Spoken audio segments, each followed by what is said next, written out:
Now, I could rank these, and at the end say this one was the best, most main character of any era in the sport. But I think it would be a lot more interesting to go through it chronologically instead, because then you get to see how each main character leads into the next one after them. And the very first protagonist of mixed martial arts was undoubtedly number 10, Hoist Gracie. There is a lot that can be said about the mythologizing of Hoist and the Gracie family in the early history of the sport, and I've gone into great detail in plenty of videos about how a lot of it was overblown and manufactured, but there is absolutely no denying that Hoist captured something that truly resonated with the early fandom that didn't even know they were really watching a new sport, and it was built on his fighting alone. Hoist wasn't cutting promos like this was Monday Night Raw, and he was in front of a largely US-based audience in the first UFCs who probably would have told you that Brazilians speak Brazilian if asked. But that first UFC had the perfect 80s sports movie or NES game energy, and it made you want to cheer for this skinny guy in the pajamas who was going out there with a bunch of rough-looking figures and using exotic techniques to beat them. And then to go from what they saw as a scrappy underdog to this unstoppable, unbeatable force by the end of his brief UFC run is incredible. He had all these fans believing that Gracie Jiu-Jitsu is the answer to what is the ultimate fighting style. He built a legendary mythos fast, and it has largely lasted and probably always will. His showdown with Kazushi Sakuraba was sport-defining, and that is in large part because the sport had belonged to Hoist in the eyes of the public. Number 9, Tito Ortiz. When Tito was on top, he was very marketable.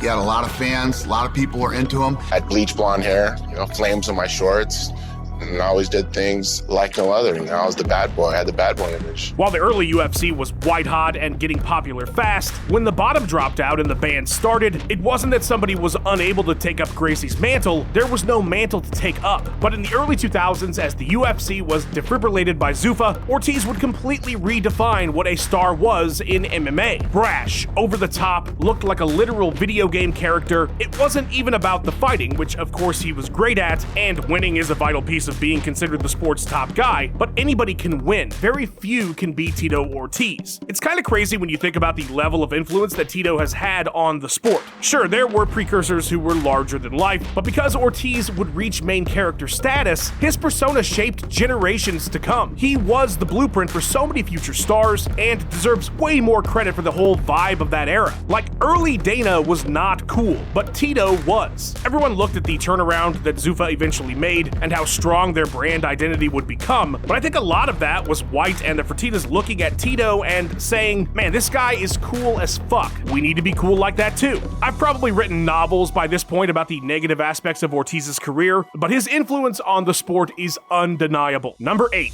Chuck Liddell. And then Chuck Liddell came onto the scene. And when Chuck Liddell was the champion, Chuck Liddell was so fucking terrifying. It's no wonder the UFC took off after The Ultimate Fighter. All the pieces were there that were about to make the organization a cultural phenomenon. They just needed a spark, which they got in Tough. And there to take the ball and run with it after Hoist and Tito laid the foundation was one of the coolest motherfuckers to ever live. I feel like that's just the best possible way to describe what made Liddell resonate with everybody. Because as great as Tito was, he could piss you off. He was a lot of times a shit heel villain. You didn't really want to be Tito Ortiz, you wanted to be Chuck Liddell, or have a beer with him. Like Tito the Iceman looked straight out of a video game character select screen. But unlike Ortiz or Gracie, Liddell was knocking everybody out. He was pure excitement both in and out of the cage. The anticipation while watching him compete, and knowing that very likely that KO was coming, you could bottle that feeling up and sell it for thousands. While his peak was really just those 2 years, that championship run was for many the peak of their fandom, and he defined the promotion during that crucial boom period. He was the face of cage fighting during a period that mainstream audiences were starting to try and define the sport. Hi. So big and strong. Yes, he is. But of course, the UFC wasn't the only show in town. Across the Pacific, a different kind of main character had emerged. Number 7, Fedor Emelianenko. Pride was a mainstream Japanese sensation. It was huge in mainstream Japan. The small show was 43,000 people. God damn. The biggest show, 91 and a half. Tokyo Dome, 55, 60,000. I mean, it was crazy. And you would go out on the street and you would get mobbed. It was man, everywhere, success. everybody, yep.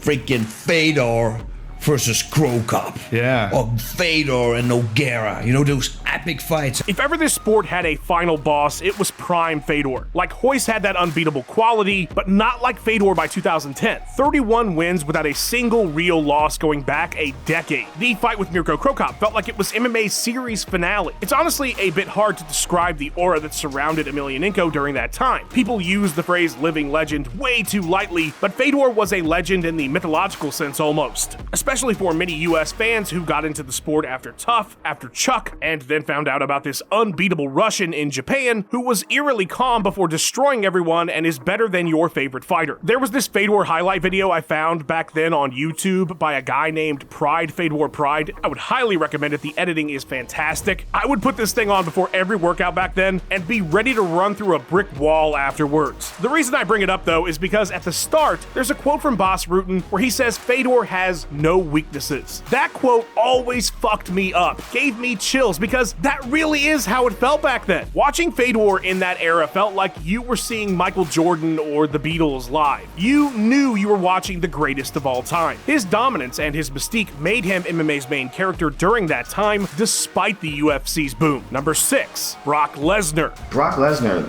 that's a freak of a man. That's like the high end of the genetic spectrum. End of the day, that motherfucker is a barbarian. At a college campus Denny's at 3 a.m. after the bars had closed, I overheard a couple guys a few booths over talking about the glove size of Brock Lesnar and Shane Carwin before their upcoming fight, and that moment has always stuck out to me because I remember thinking, wow, I've never run into random fans in the wild, and the credit for that almost entirely goes to Brock Lesnar. I've never failed a f***ing drug test. The Tough boom had its own era of fans influx, of course, but Lesnar was his own boom period. Over the course of 3 victories that spanned 2 years, Lesnar brought a spectacle to the sport on a scale that certainly hadn't been matched in the US before, and the numbers of people watching were just bonkers. I watched UFC 100 with like 3 other families at my friend's house, all packed into a living room. All of them were there to see Lesnar. Between his comic book villain presence, his previous notoriety, his entertaining as hell fights, and his time on the microphone, Lesnar was just a taste of how big and how mainstream MMA could be. The fact that he came back after 5 years away and made an absolute disaster of a UFC 200 card sell over 1 million buys is a testament to just how much he was the man during his reign as champion. Even with his brief time at the top, he's the second biggest draw ever, and if he'd started earlier and stuck around longer, I would imagine he would have surpassed Conor. Number 5, Anderson Silva. Nobody can do what this guy can do. He's the greatest of all time. And I think he's the greatest in any combat sport. Earlier I compared Fedor to Michael Jordan, and that was an apt comparison in terms of recognized greatness. But Fedor didn't carry that I think Michael can literally fly energy. Anderson Silva absolutely did. Perhaps more so than anybody that's ever competed. You had to watch his fights just to see him do things you didn't even think were possible. Anderson's back elbow knockout of Tony Frickland has 3.4 million views on one upload of it. His dismantling of Forrest Griffin, the front kick on Vitor. A front kick to the face! Whoa! All these moments just added to the mystique that Silva would never be beat because he was just too fast and too gifted. Funny enough, the fight he was dominated the most against Chael Sonnen is one of the bouts that strengthened his invincibility the most. If he could somehow make his way out of that one, what couldn't he do? For 2,457 days, Silva reigned over middleweight, and while I don't think he reached main character status until around the Sonnen and Vitor bouts, his total dominance was not even remotely in question for the 6 defenses previous. It's why his eventual title loss to Chris Weidman is still one of the most shocking moments of my entire life. Didn't even think something like that was possible. And that is so damn rare in this sport. That air of invincibility, his beyond real abilities, and that arrogant swagger in the cage made you either love or hate the guy, but there was no denying for a time nobody was bigger. Number 4, George St Pierre. Take George St Pierre anywhere in the world.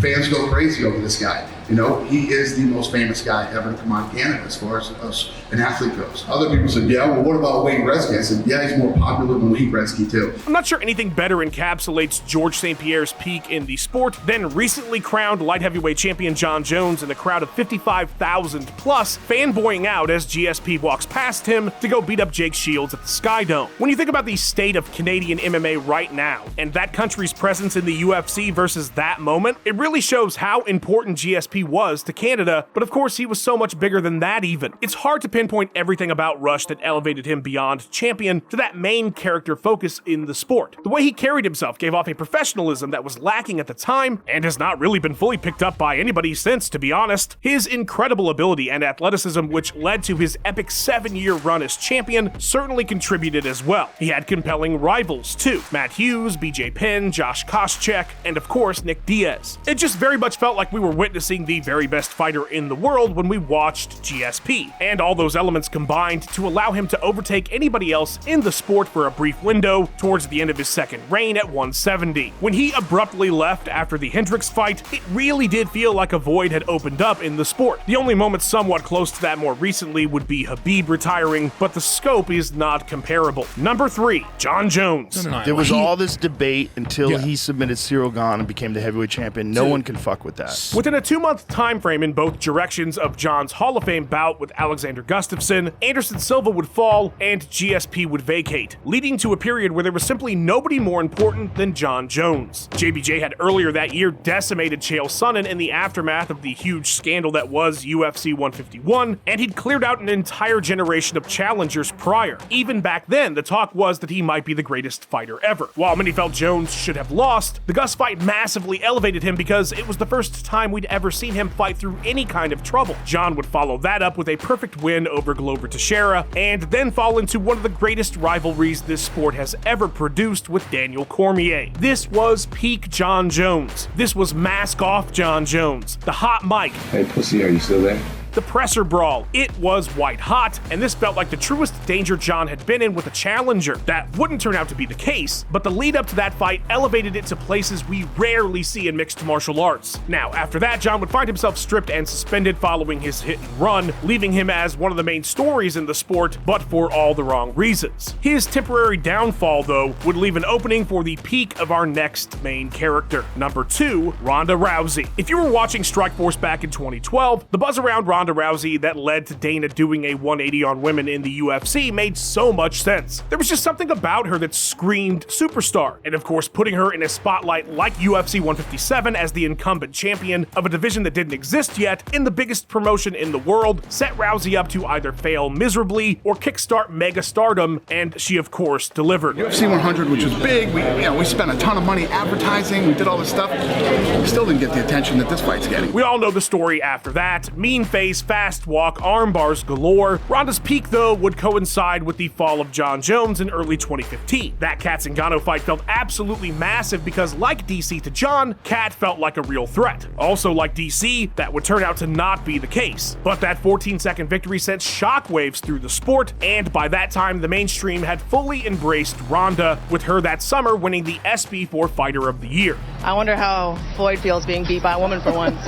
Wow. Like to see her pretend to not know who I am now. Wow. A month later, she'd have her incredible KO performance over Betch Kohea, and now Ronda fever was at all-time pandemic levels, making Joe Rogan cry. That was the closest I've ever come to crying while I was I might cry now when I was interviewing somebody. But like, you're in the middle of history. And culminating in 56,000 people watching the biggest women's fight ever, and her absolutely spectacular downfall. The massiveness of that moment perfectly illustrates just how huge Ronda Rousey had become in her Icarus-like ascent to the very top of the sport, and to a space completely beyond the scope of mixed martial arts. Yeah, man, she's a counterpuncher. She's counting on me lunging in so that she could take advantage of that, and I'm gonna be patient with this one. Number 1, Conor McGregor. A month after Ronda Rousey would get KO'd with 1.1 million watching at home, Conor McGregor would do the unthinkable and dethrone one of the sport's greatest ever champions in 13 seconds with 1.2 million watching. Now, Conor's star was of course absolutely on the rise as Ronda was peaking. They sort of coincided with each other, but with Ronda's downfall, nobody stood in Conor's way of being MMA's main character, and holy shit was he. In less than a year's time, Conor would defeat Aldo, have his pair of bouts with Nate Diaz, and then become the first ever double champ. Absolute madness. 2016 Conor McGregor has become this mythical figure, and rightly so. There's not even an apt comparison in the sport. Nobody ever came close to that kind of stardom. That next year, he was in the second biggest boxing match of all time, and the year after that returned to have the biggest UFC UFC bout of all time. This video ending with Conor is fitting both in terms of ranking and chronology, because the shadow he cast over the sport is only just now fading away these last few years. He held a death grip on MMA despite only fighting 3 times since 2020. In his absence, there have certainly been rising stars, but few main characters. You had them UFC 4 cover boys. Jorge is particularly impressive considering he never even won a title, but I would say if there is a current era fighter who has somehow managed to elevate themselves above the increasingly collective UFC identity, it is Poatan. No question, he has all the pieces. Incredible in the cage, historic significance, a mystique unlike anybody currently fighting. You have to watch when he has a fight. He's one of the very few you can say that about. He is the closest thing to Chuck Liddell we have had in a long time. So consider him the completion of this chronology and a sneaky 11th entry in this video. Chama, huge thanks to our channel Hall of Famers, and a chama to you too, even though I don't know what that word really means. If you'd like to become a member too, hit the join button. There's exclusive content. I would highly recommend it. Like and subscribe to become your own 2016 Conor McGregor. Let me know down in the comments if you felt like anybody else reached that main character status at any point. And thank you so much for watching. Fuck it, I'll just say chama again.